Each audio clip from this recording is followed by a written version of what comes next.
قوزش برو. این همین دو نفر متشفر شرمنده را کی میشناسه؟ آیا همین متشفر صاحب نداشته باشه؟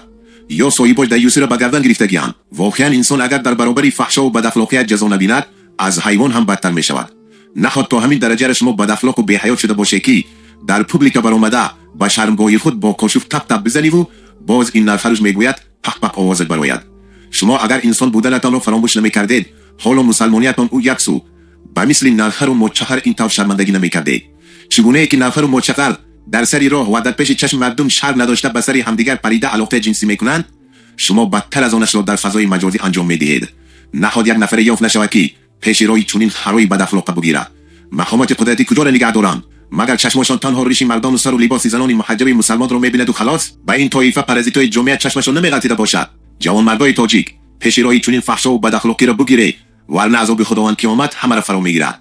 ایره یقین بدون این وعده پروردگار است.